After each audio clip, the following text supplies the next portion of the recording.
What you are about to hear completely changed the life of a woman who never believed in miracles, a nurse who had worked for 12 years without ever questioning anything, until that early morning when the security cameras proved she was completely alone.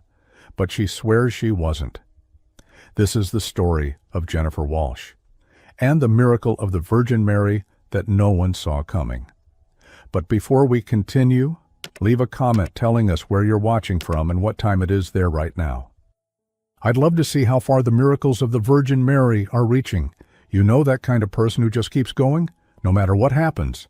Wakes up, works, comes home, doesn't complain, doesn't ask for help, just keeps going. Jennifer Walsh was like that, 34 years old, a nurse in the neonatal ICU of a hospital in Chicago for 12 years. A job that demands a very specific kind of person, one who can care for the smallest patients in the world without breaking down at every shift. But if you looked closely over the past 8 months, you'd notice something had changed about her. The way she avoided long conversations in the locker room, how she rushed out of the hospital the moment her shift ended, yet sat in her car in the parking lot for 10 minutes before she could turn the key. The truth? 8 months since the divorce. Marcus had left, taking half of their things, and all the strength Jennifer had left to fight. She signed the papers without arguing, without asking for anything. 4 months since her mother passed away. Jennifer didn't talk about any of it. When coworkers asked how she was doing, she smiled and said fine, and almost believed it as the word left her mouth. The apartment she lived in now was small. 1 bedroom, a kitchenette, 3rd floor with no elevator. Temporary, she had thought when she signed the lease. 8 months later, there were still boxes stacked against the living room wall. On the nightstand, a single-framed photo. Jennifer, at 15, with her mother in a park, both smiling. Jennifer looked at that photo every night before turning off the light. And every night she wondered when it would stop hurting so much. Work was what kept her functioning. In the neonatal ICU, there was always something to do, someone tiny needing care, problems that demanded total focus. No room to think about divorce or how her mother's house now sat empty, waiting to be sold. Jennifer especially liked the night shifts. At night, the hospital felt different, the halls quieter. Only the essentials running. Jennifer liked the essentials, the simple things, the things that didn't require her to pretend she was whole. That Tuesday in March, Jennifer arrived for her 11 p.m. shift as usual. She parked, grabbed her lunch bag, though she never had an appetite for it, went up to the locker room, changed clothes, tied her hair into a tight bun, sanitized her hands 3 times, a habit she no longer noticed. Entered the ICU. The nurse from the previous shift, Linda, was finishing her notes. "Quiet night?" Jennifer asked. Linda didn't even look up from the computer. So far. Incubator 2 had a drop in oxygen saturation at 8, but it stabilized. Incubator 5 came in 2 hours ago, 28 weeks, premature, mother's recovering from an emergency C-section. Jennifer picked up the clipboard. 7 months, lungs still underdeveloped. Family? Father is in the room with the mother, first pregnancy. They're scared. They said they're going to name him Gabriel. Jennifer knew that fear. She saw it every day. Parents looking through the glass, unable to hold their children, unable to do anything but wait and pray. Linda finished typing and stood up. "It's all noted. Call me if you need anything." And Jennifer was left alone with 7 incubators and the silence of the night. Jennifer began her rounds. Incubator 1, Incubator 2, 3, 4. When she reached number 5, she stopped. Through the transparent acrylic, the baby slept. So small. His tiny hands closed into fists. Jennifer stepped into the area. "Hi, little Gabriel," she whispered. "I'm Jennifer. I'll be taking care of you tonight." She checked the monitors. Temperature, oxygen saturation, heart rate, everything within normal range. She stood there for a moment, just watching. She thought about the parents, how they must be exhausted but unable to sleep, how their lives had changed completely in a matter of hours. She went back to the central station. The hospital was almost completely silent now. Only the hum of the machines, the occasional beep from a monitor. Jennifer grabbed the lukewarm coffee she had brought from home, opened the computer, and began reviewing the medical records. The night passed slowly, as it always did. Midnight, full round, everything normal. 2:30 a.m. Jennifer stared at the computer screen without really seeing it, her thoughts drifting. She stood up and went to do another round, even though it wasn't time yet. She needed to move. She needed to do something. She walked past all the incubators. 1, 2, 3, 4, 5. She stopped there, watched the baby sleeping, the ventilator doing the work his lungs couldn't get do on their own. And she found herself thinking, for the first time in months, about something other than her own emptiness. She thought about her mother, how she would have loved to be a grandmother, how she would have made those awful but love-filled crocheted blankets she insisted on giving as gifts. Jennifer closed her eyes for a second. When she opened them, it was already 3 a.m. She had been standing there for nearly 20 minutes without realizing it. She sighed. She needed to get back to the station. She was turning around when she felt it. Roses. Jennifer froze completely.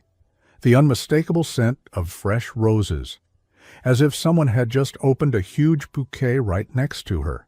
She looked around. There were no flowers. Flowers were strictly forbidden in the ICU. And yet the smell was there, strong, real, impossible to ignore. Jennifer walked to the ICU door, looked down the hallway. Empty, no scent of roses outside. She went back. The smell remained, stronger near incubator 5. Her heart began to beat faster.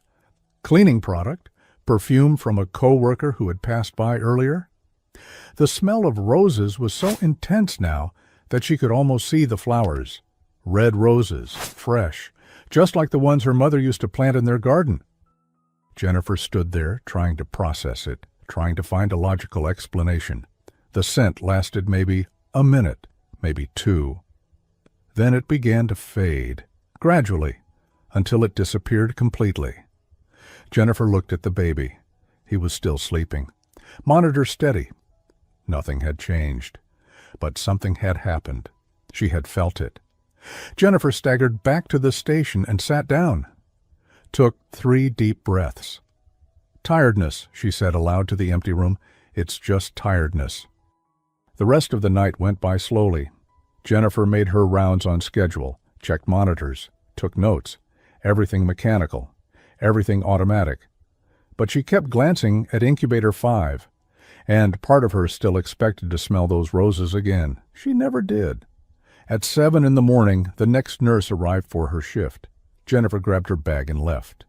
In the parking lot, she sat in the car but didn't start the engine. The sun was already rising, the sky growing lighter. Jennifer rested her head on the steering wheel. What had just happened? Was it the effect of accumulated stress, the grief she never properly processed? Or... She shook her head. She wasn't even going to think about it. She started the car and drove home. Thursday, 11 at night. Jennifer arrived for her shift. Linda was finishing her notes, ready to leave. "How was the day?" Jennifer asked. "Quiet. But look." Linda hesitated. "Dr. Harrison stopped by this afternoon. He ordered new tests for baby 5. Said the numbers aren't improving." Jennifer felt her stomach tighten. "Did he say anything else?"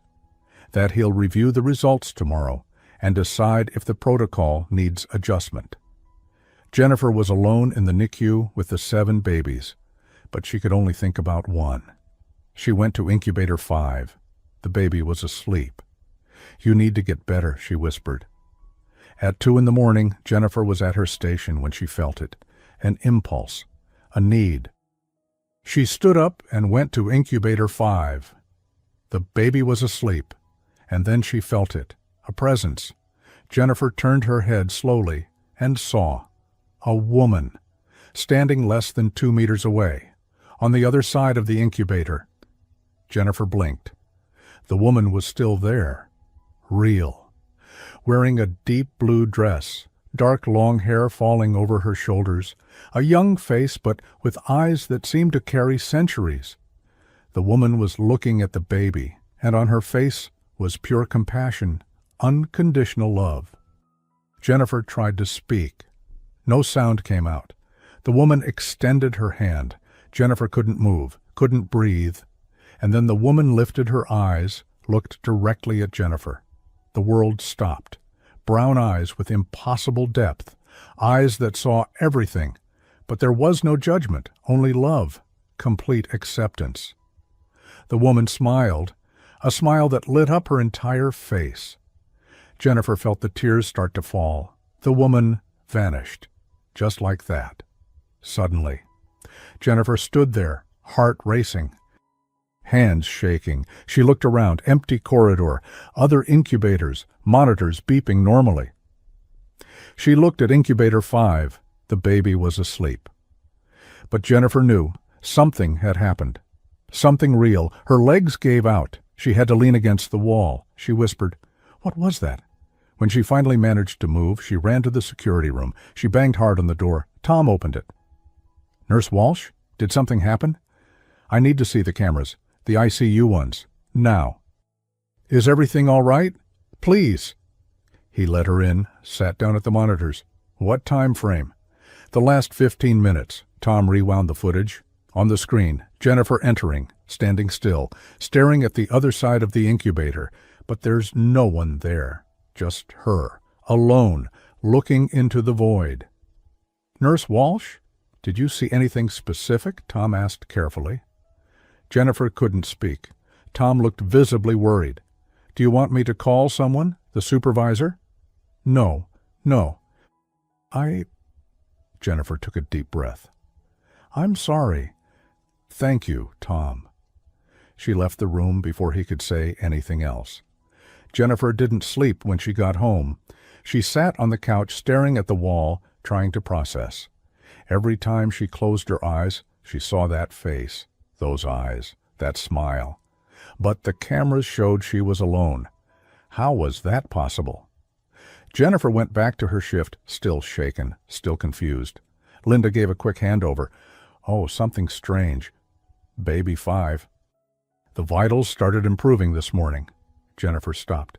"Improving how?" "Oxygen levels up. Breathing less labored." Jennifer went straight to incubator 5 as soon as Linda left. Sunday, the improvement continued. Monday, more improvement. On Tuesday, Dr. Harrison gathered the nursing team. "Baby 5's test results are astonishing," he said, flipping through the clipboard. 5 days ago, he was stagnant. I was considering high-risk procedures. And now his lung function is improving at a rate I haven't seen in years. 3 weeks later, the baby was discharged from the ICU. Jennifer was there when the parents came to pick him up. The mother cried with joy, holding her son, now almost 2 kilos, breathing on his own, healthy. "Thank you," the mother said to Jennifer. "Thank you for taking care of him." Jennifer smiled. "He's strong. He fought hard." When they left, Jennifer stayed there. The empty incubator. The equipment turned off. Silence. She stood in the same spot from that night. Closed her eyes. "Thank you," she whispered. Jennifer got home, climbed the 3 flights of stairs, opened the apartment door. The boxes were still stacked against the living room wall. Jennifer looked at them. 8 months there, untouched. She dropped her bag, walked to the smallest one, opened it. Inside, books. Her mother's recipe books, the ones with flour stains and notes scribbled in the margins. Jennifer picked one up. Opened it to a random page. Carrot cake. Her mother's handwriting. Double the recipe, never enough. Jennifer smiled. She took the book to the kitchen. Placed it on the empty shelf above the stove. 1 box. 1 book. A beginning. The following week, Jennifer slept. It wasn't planned. She came home after her shift, sat on the couch to take off her sneakers, and passed out. She woke up 4 hours later, the afternoon sun pouring through the window. She stood up, disoriented, looked at the clock. 2 in the afternoon. She had slept, deeply, without waking up once. Jennifer sat there, processing that. When was the last time? She couldn't remember. 3 months went by. It was June. Jennifer's apartment now had all the boxes unpacked. Pictures on the walls, plants on the windowsill. Her mother's photo still on the side table. But there were others too. Jennifer with friends at brunch. A memory from a weekend visiting her cousin. Small things, but important ones. Jennifer still worked the night shifts. Still liked the silence, the routine. But something had changed. She couldn't quite explain it. The problems hadn't disappeared. The divorce still hurt sometimes. The absence of her mother still ached. But it felt different. It was as if she had understood something that night. About carrying on. About not being alone even when it feels like you are. Today, Jennifer Walsh still works in the neonatal ICU in Chicago, but there's something different now. In the drawer of her nightstand, next to the wedding ring she no longer wears, there is a small image of Our Lady that she bought 3 weeks after that night.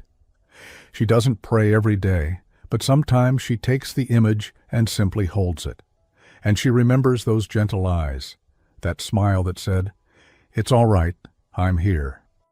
And look, if you made it this far, to the end of Jennifer's story and little Gabriel's, do one thing for me. Write Gabriel in the comments, the name of the baby the doctors couldn't explain. I want to see how many hearts this story truly touched.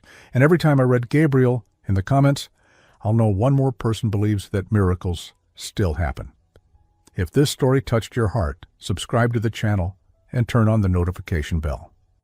Write in the comments about a miracle you've witnessed or experienced, and share this video with someone who needs to renew their hope today. May the Virgin Mary continue to bless and protect you and your family. Amen.